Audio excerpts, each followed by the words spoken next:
কি বানাচ্ছি জানতে হলে আমার ভিডিওটা অবশ্যই দেখতে হবে। চলুন ভিডিওটা শুরু করি। কতকগুলো পাত্র নিয়েছি, এরপর কি করব দেখুন। আজকে একটা ব্লগ ভিডিও নিয়ে চলে এসেছি।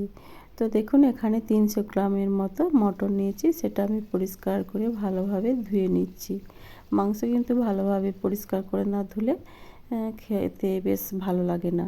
তাই বাকিদের জন্য চিকেন হবে, আমি যেহেতু চিকেন খাই না তাই আমার জন্য মটন নিয়ে এসেছে। তো মটনটা আমি ভালোভাবে ধুয়ে নিচ্ছি। দেখুন সমস্ত মাংসটা আমি ধুয়ে নিয়েছি। তোমরা অবশ্যই জানিও কে কে আমার মতো চিকেন খাও না। ধুয়ে নিয়েছি ঠিকই, কিন্তু এখানটাতে আবার একটু নোংরা লেগে আছে, তো ভালোভাবে ধুয়ে নিচ্ছি। পরিষ্কার করে না ধুলে আমার খেতে ভালো লাগে না। তো আমি ভালোভাবে যতটা সম্ভব ভালোভাবে ধুয়ে নিচ্ছি। এরপর একটি পাত্রে রেখে আমি দিয়ে দেবো 1/2 চামচ পরিমাণ লবণ এবং সামান্য সর্ষের তেল, ওই 1 থেকে 2 চামচ পরিমাণ সর্ষের তেল এবং 1/2 চামচ হলুদের গুঁড়া। সমস্ত কিছু ভালোভাবে আমি মাখিয়ে নিচ্ছি। দেখুন আমার মাখানো হয়ে গেছে। এভাবে মাংসটা যদি রেডি করে রেখে দেওয়া হয়, মাংসের মধ্যে নুন হলুদ খুব সুন্দরভাবে অ্যাবজর্ব হয়ে যায়, খুব ভালো লাগে।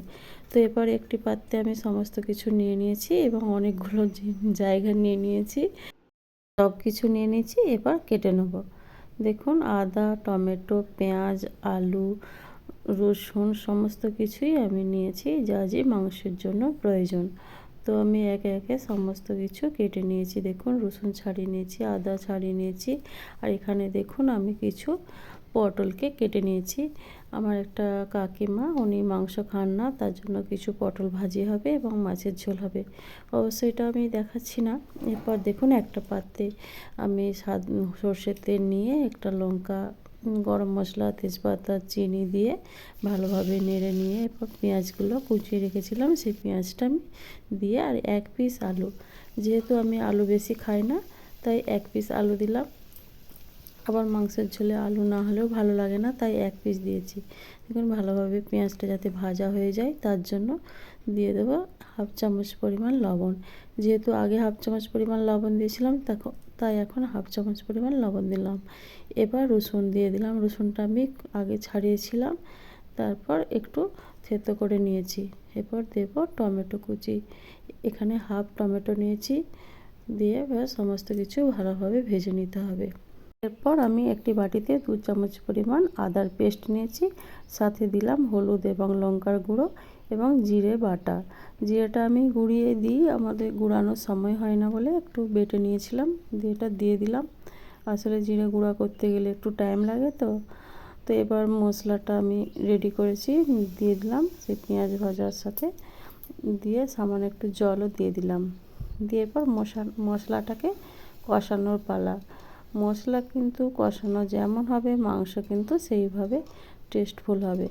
মশলা কিন্তু ভালোভাবে যদি কষানো না হয় মাংস কিন্তু খেতে একদমই ভালো হয় না। তাই মশলাটা যতক্ষণ না তেল ছাড়বে ততক্ষণ মাংস দেওয়া যাবে না। মশলাটা তেল ছেড়ে দিয়েছে দেখুন। এরপর আগে থেকে যে মাংসটা আমি রেডি করে রেখেছিলাম সেটা দিয়ে দিলাম। আর মাংস দেওয়ার পরেও ভালোভাবে কিন্তু আপনাকে কষাতে হবে। যতক্ষণ না মাংস থেকে তেল বেরিয়ে আসছে ততক্ষণ জল দেওয়া যাবে না। দেখুন মাংসটা প্রায় কষানো হয়ে এসেছে, আমি আবারও একটু ভালো করে নেড়ে চেড়ে নিয়ে তারপর জল দেবো। আর যখনই যে কোনো মাংসই রান্না করেন না কেন সবসময় একটু গরম জল দেওয়ার চেষ্টা করবেন। আমি একটু গরম জল দিয়ে দিলাম, যে মশলাটা বেটেছিলাম মশলাটা দিয়েছিলাম সেই মশলা বাটিটা ধুয়ে গরম জল দিয়ে ভালো করে দিয়ে দিলাম। দেখো একটু ভালোভাবে মিশিয়ে নিচ্ছি। এবার প্রেসারটা আমি বন্ধ করে দেবো, যেহেতু একটু শক্ত শক্ত মাংস খেতে আমার ভালো লাগে, তার জন্য আমি 2টো সিটি দেবো। আপনারা আপনাদের প্রয়োজন অনুযায়ী সিটি দিয়ে নেবেন।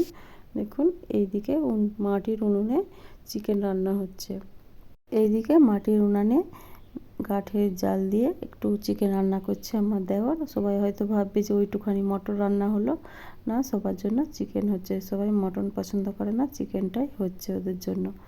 এদিকে নীলবাবু কী করছে দেখুন। আমি ভিডিও করছি বলে ও বেশি বেশি করে এইভাবে খাচ্ছে। তো এবার আমি মাংসটা তুলে নিলাম আমার খাবারটা, বাকিরা সবাই এসে এখানে পৌঁছায়নি, মানে একসাথে সবাই খেতে এখনও আসেনি। তো তাই আমি বাকি ভিডিওটা দেখাতে পারলাম না, আমি আমারটাই নিয়ে নিলাম, সেটাই একটু দেখালাম। রান্নার যে ব্লগ ভিডিওটা বানালাম। তো কেমন লেগেছে আপনাদের অবশ্যই কমেন্ট করে জানাবেন। ধন্যবাদ।